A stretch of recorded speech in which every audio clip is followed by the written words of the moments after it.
നിങ്ങളിൽ പലരും fathers day ആഘോഷിക്കുന്നവരായതുകൊണ്ട് അതേപ്പറ്റി സംസാരിക്കാൻ ഞാൻ ആഗ്രഹിക്കുന്നു. നമ്മുടെ സ്വർഗീയ പിതാവിനെ പറ്റി. നമ്മുടെ ജീവിതത്തിൻ്റെ എല്ലാ ദിവസവും നാം ജീവിക്കേണ്ടത് പിതാവിനെ പറ്റിയുള്ള അറിവിലും കൂട്ടായ്മയിലുമാണ്.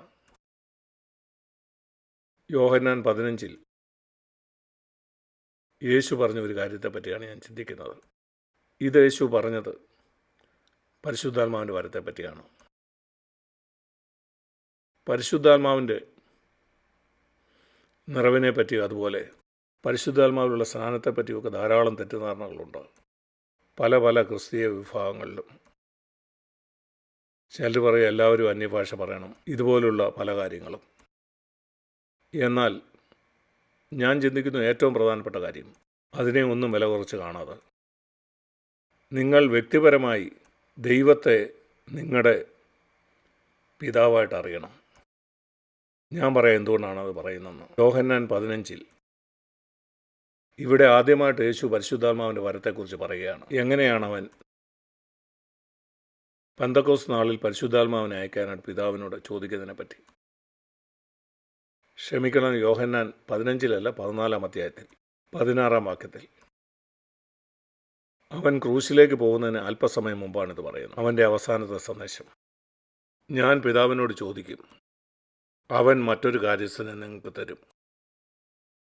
മറ്റൊരു എന്ന് പറഞ്ഞാൽ ആരാണ് ആദ്യത്തെ ആൾ? യേശു തന്നെയാണ്.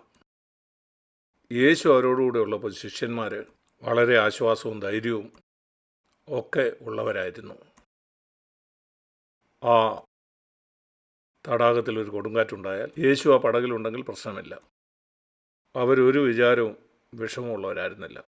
ആയിരങ്ങൾ ഭക്ഷണമില്ലാതെ ഇരിക്കുന്നു, ഒരു പ്രശ്നമില്ല, യേശു ഇവിടെ ഉണ്ട്. ആവശ്യത്തിലിരിക്കുന്ന രോഗികൾ, ഒരു പ്രശ്നമില്ല, യേശു ഇവിടെ ഉണ്ട്.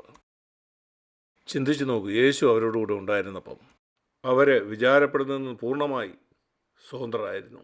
ഭയത്തിൽ നിന്ന് അവർക്ക് പ്രശ്നങ്ങളുണ്ടായപ്പോഴൊക്കെ അപ്പോൾ അവനൊരു സഹായിയായിരുന്നു. ഇപ്പോൾ അവൻ പറയുകയാണ്, ഞാൻ മറ്റൊരു സഹായകനായിട്ട് പ്രാർത്ഥിക്കും. മറ്റൊരു സഹായി എന്ന് പറഞ്ഞാൽ യേശു ക്രിസ്തുവിനെ പോലെ തന്നെയുള്ള ഒരാൾ. മറ്റൊരു വാക്കിൽ പരിശുദ്ധാത്മാവിൻ്റെ വരം, പരിശുദ്ധാത്മാവ് അവരുടെ മേൽ വരുമ്പം അത് പൂർണ്ണമായിട്ട് യേശു അവരോടുകൂടെ ഉള്ളതുപോലെയാണ്.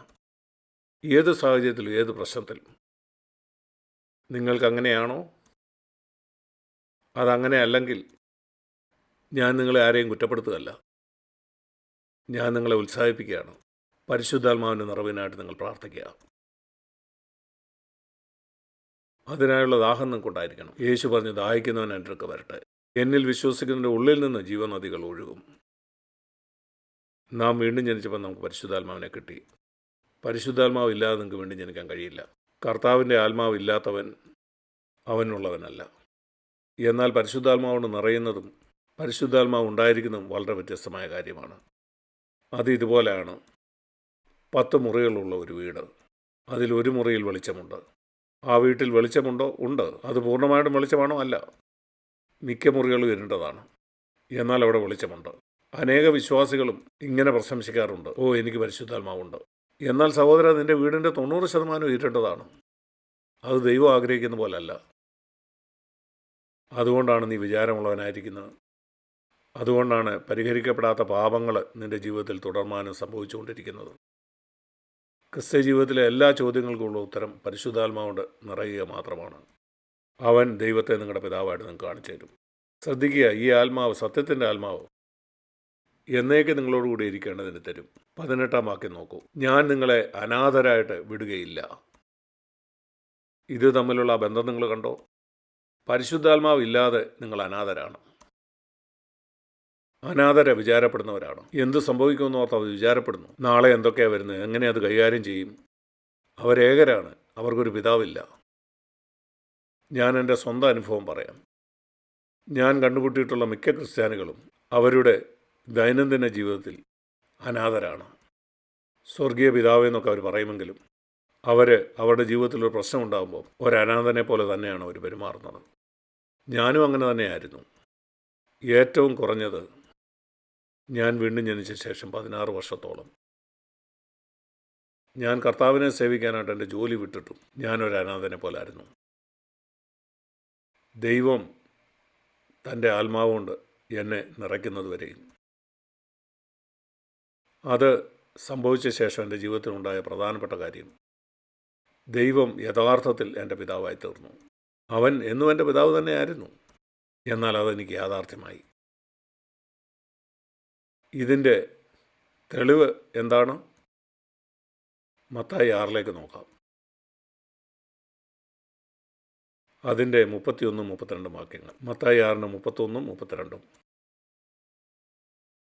ആകയാൽ നാം എന്തു തിന്നും, എന്തു കുടിക്കും, എന്തുടുക്കും, ഇത് അർത്ഥമാക്കുന്നത് ഈ ഭൂമിയിൽ നമുക്ക് വേണ്ടിയ സകല കാര്യങ്ങളെ പറ്റിയാണ്. എങ്ങനെ എനിക്ക് ഈ മാസത്തെ വാടക കൊടുക്കാം? ഒരു നല്ല വീട് എനിക്ക് എവിടെ കണ്ടെത്താൻ കഴിയും? എൻ്റെ കുഞ്ഞുങ്ങൾ വളർന്നു എന്ന് എനിക്ക് കുറച്ചുകൂടെ മെച്ചപ്പെട്ട ഒരു വീട് വേണം. അതെനിക്ക് എവിടെ കണ്ടെത്താൻ കഴിയും? ഞാൻ അതിനുവേണ്ടി മറ്റുള്ളവരുടെ മുമ്പിൽ എൻ്റെ കൈ നീട്ടേണ്ടി വരുമോ? നിനക്കൊരു സ്വർഗീയ പിതാവുണ്ട്, നീ ആരെയും ആശ്രയിക്കേണ്ടി വരില്ല. നേവിയിലുള്ള എൻ്റെ ജോലി വിട്ടപ്പം കർത്താവ് എന്നോട് പറഞ്ഞ ഒരു കാര്യമാണത്. 56 കൊല്ലങ്ങൾക്ക് മുമ്പ് കർത്താവ് എന്നോട് പറഞ്ഞു, ഈ ഭൂമിയിലുള്ള നിൻ്റെ ഒരാവശ്യത്തെ നീ ആരോടും ചോദിക്കണ്ട, പ്രാർത്ഥിക്കണമെന്ന് പറഞ്ഞ് കത്തെഴുതണ്ട. ഒരു പക്ഷേ നിനക്ക് ശമ്പളമില്ലായിരിക്കാം, ഞാൻ നിൻ്റെ പിതാവാണ്, നീ എന്നെ വിശ്വസിക്കുക. ഇന്ന് ഏതാണ്ട് 57 കൊല്ലത്തിന് ശേഷം എനിക്ക് സാക്ഷി പറയാൻ കഴിയും, എൻ്റെ പിതാവ് എന്നെ പരിപാലിച്ചു. എൻ്റെ ജീവിതത്തിൽ ആർക്കും ഞാൻ പ്രയർ ലെറ്റർ അയച്ചിട്ടില്ല, ഒരിക്കലും ശമ്പളവും കിട്ടിയില്ല, പണം അന്വേഷിച്ച് ഞാൻ എങ്ങും പോയില്ല. എൻ്റെ സ്വർഗീയ പിതാവ് യേശുവിനെ കരുതിയതുപോലെ, പൗലോസിനെ കരുതിയ പോലെ എന്നെയും കരുതി. ശരി, നിങ്ങളിൽ മിക്കവരും ഇത് വിശ്വസിക്കില്ല. നിങ്ങൾ പറയാതെ അസാധ്യമാണ്. നിങ്ങൾക്കൊരു സമ്പന്നനായ പിതാവുണ്ടെങ്കിൽ അവൻ നിങ്ങളെ കരുതുകയില്ലേ?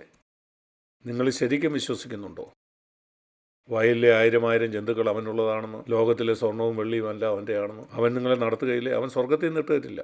എന്നാൽ അവൻ നിങ്ങളുടെ ഈ ആവശ്യങ്ങളെല്ലാം ഒരിക്കലും മറ്റാരെയെങ്കിലും പ്രതീക്ഷിക്കാതെ അവനത് തരും. നിൻ്റെ ആവശ്യം നിറവേറ്റും. സാമ്പത്തിക കാര്യങ്ങൾ മാത്രമല്ല, നീ രോഗിയാകുമ്പോൾ നിങ്ങളുടെ പിതാവാണ് നിങ്ങളുടെ നഗരത്തിലുള്ള ഏറ്റവും നല്ല ഡോക്ടറെങ്കിൽ ആ പട്ടണത്തിലെ ഏറ്റവും നല്ല സർജൻ. നിൻ്റെ വീട്ടിലുണ്ടാകുന്ന രോഗത്തെ നീ പേടിക്കുമോ? ശരി, മത്തായി 6, 31 വാക്യം. വിചാരപ്പെടരുത് എന്തു തിന്നുമെന്നോ എന്തു കുടിക്കുമെന്നോ, കാരണം ക്രിസ്ത്യാനികളല്ലാത്തവരും ഈ വകയാണ് അന്വേഷിക്കുന്നത്, വിചാരപ്പെടുന്നത്. നീ ആ കൂട്ടത്തിലാണോ? ക്രിസ്ത്യാനികളല്ലാത്തവർ ഈ കാര്യത്തെ ഓർത്ത് വിചാരപ്പെടുന്നവരാണ്. എന്നാൽ നിനക്കൊരു സ്വർഗീയ പിതാവുണ്ട്.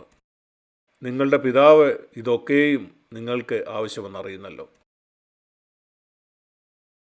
നീ ഒരാവശ്യത്തിലാണോ?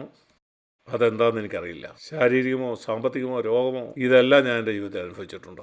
ശത്രുക്കളുടെ എതിർപ്പ്, ഞാൻ സുവിശേഷം പ്രസംഗിക്കുന്നുണ്ട്, ആളുകൾ ഉപദ്രവിച്ചിട്ടുണ്ട്. അനേക തരത്തിലുള്ള ആവശ്യങ്ങൾ, ആളുകൾ ഭീഷണിപ്പെടുത്തിയിട്ടുണ്ട്, ജയിലിൽ അയക്കാനായിട്ട് നോക്കിയിട്ടുണ്ട്. എനിക്കൊരു സ്വർഗീയ പിതാവുണ്ട്. ഈ ഭൂമിയിലുള്ള ഏത് ശക്തനായ ആളെക്കാളും വലിയ ശക്തനായ ഒരാൾ.